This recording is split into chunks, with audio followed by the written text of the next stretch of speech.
सुट्टीच्या दिवशी असा बेत प्रत्येकाच्या घरी होतो नाही का. नमस्कार, स्वागत आहे सर्वांचं आजच्या एका नवीन मिनी ब्लॉगमध्ये. तर आज सकाळी सकाळी मी सुरुवातीला देवपूजा करून घेतली आणि त्यासोबतच उंबरठा पूजनसुद्धा केलं. उंबरठा पूजन करूनच दिवसाची छान अशी सुरुवात केली. आता सध्या तरी मुलांना शाळेला सुट्टीच आहे आणि ते घरीच असतात, पण ट्युशन मात्र मुलांची बंद होत नाही. मुलांना ट्युशनला जायचं होतं, त्यासाठी मग त्यांना मला टिफिन द्यायचा होता. तर त्यासाठी मी आज छान असं वरण केलं, त्यासोबत बट्ट्या केल्या होत्या. असं गरमागरम वरण आणि बट्ट्या खायला सर्वांना खूप आवडतात आणि सुट्टीच्या दिवशी तर त्या आपण आवर्जून करतो. आमच्या घरीसुद्धा सुट्टीच्या दिवशी हाच बेत असतो. तुमच्याकडे काय असतं हे कमेंट करून मला नक्की सांगा. छान असं वरण बट्ट्या मी केल्या आणि त्यासोबत ही रात्री मी दही टाकलेलं होतं, तर दही थोडं याच्यामधलं मी बट्ट्यांसाठी घेतलं होतं आणि उरलेल्या दह्याची मला कोशिंबीर करायची होती, तर त्यासाठी मी ते दही बाजूलाच ठेवलं. त्यानंतर बट्ट्या मी छानपैकी भाजून घेतल्या. आता बऱ्याच वेळा बट्ट्या ज्या आहेत त्या मी तळून करते किंवा ओव्हनमध्ये सुद्धा भाजून करते, पण आज मी छान अशा तुपातल्या गेल्या होत्या, छोट्या छोट्या आकारामध्ये केल्या. अगदी 2 ते 3 चम्मच तुपामध्ये मी त्या छानपैकी भाजून घेतल्या.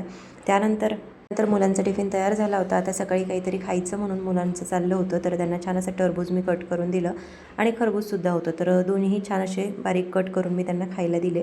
आणि माझ्या मुलाला टरबूज खूप आवडतं, म्हणून जोपर्यंत मी त्याला चिरून देत नव्हते तोपर्यंत तो बाजूलाच उभा होता. चिरून दिल्यानंतर प्लेट घेऊन समोर पळाला. त्यानंतर खरबूज होतं, तर ते सुद्धा मी छान असं चिरून घेतलं. खरबूजसुद्धा मुलांना खूप आवडतं. खरबूज चिरेपर्यंत इकडे बाजूला मी बट्ट्या वगैरे ठेवल्या होत्या, तर त्यासुद्धा मी मधून परतवून घेत होते. तर बघा किती छान मंद आचेवरती बट्ट्या माझ्या तयार झाल्या होत्या आणि अगदी छोट्या छोट्या आकारामध्ये मी आज बट्ट्या केल्या होत्या.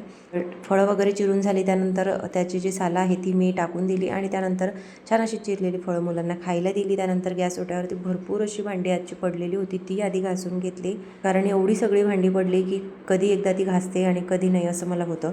तर सगळी भांडी थोडी थोडी करून मी घासून घेतली. आता उन्हाळ्यामध्ये आपण जर भरपूर भांडी घासायला घेतली तर ती लगेच वाळतात, त्यामुळे मी अशी थोडी थोडी भांडी घासून घेते. एक टोपल्यामध्ये सगळी भांडी ठेवून घेते, त्यानंतर ती बाहेर उन्हामध्ये ठेवते जेणेकरून ती लगेच वाळून जातात.